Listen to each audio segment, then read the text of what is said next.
Ever since I started lifting back when I was 13 years old, my biggest goal was to build a thick, wide, and aesthetic back. And after 3 years of training, I managed to completely transform my back from looking like this to looking more like this. And in today's video, I'll be breaking down the 3 keys to building an aesthetic, wide, and thick back as a teenager. And I promise you, if you apply these correctly, your back will completely transform as well. Let's get into the video. First up, let's understand the back. Right, so one of the biggest mistakes I see people making when training their back is treating the back like it's just one big muscle. However, your back is actually made up of multiple different parts. And in order to get that wide and thick look, you must understand how each part works. So to make this easier, we can group the back into 3 major parts. We've got the lats, we've got the mid back, and the upper back. Now, yes, there are multiple smaller muscles in the back as well, but these 3 parts are the ones that you gotta focus on if you want an aesthetic back. First up, we've got the lats. The lats are responsible for giving your back that wide and aesthetic look. Well, the main function of the lat is something called shoulder extension, which basically means bringing your arms up and down like you do in a pull-up or a lat pull-down. But the lat actually also has a second function, which is something called shoulder adduction. Means bringing your arm close to your body like you do in a rope pullover, machine pullover, or even a single arm lat pull down. Then we've got the mid back, and the mid back's main function is something called scapular retraction, which basically means retracting your scapula, so bringing your arms back. That's why rowing movements are so important for building a thick back. And we've got the upper back, and the upper back works together with the mid back, but it puts a slight emphasis on the big muscles, which are called the traps, that give your back that dense and powerful look. To train your upper back, you need a movement where you shrug together.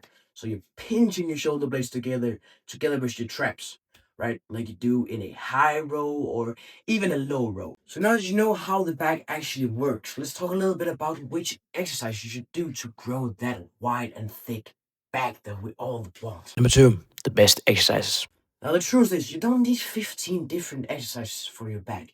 You only need a few good ones that actually work. So let's start off with the lats.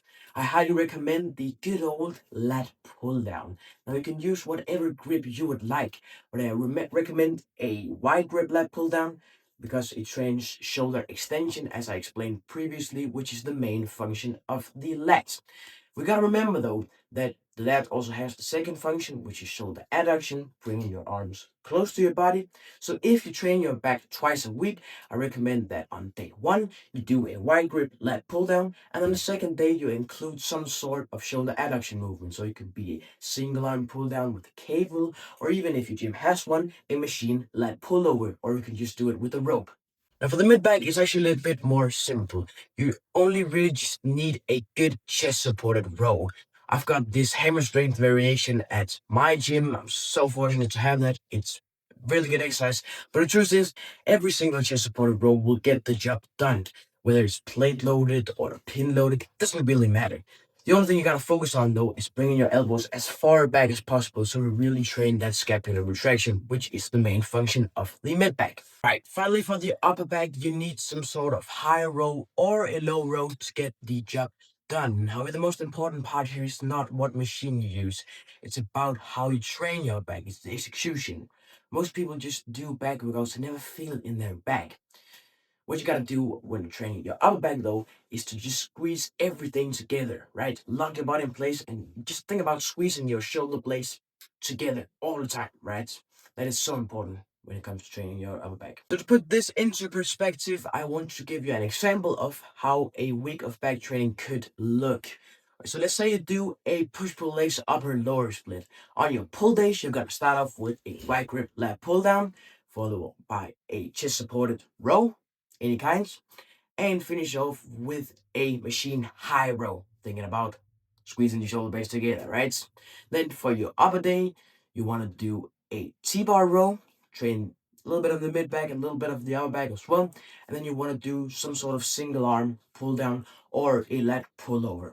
But even with the perfect exercise and the perfect program, none of this matters if your training intensity sucks. Number 3, training frequency and intensity. Now, this is by far the biggest mistake I see people making when training their back. They do 4 sets of 12 reps, thinking that's gonna give them results.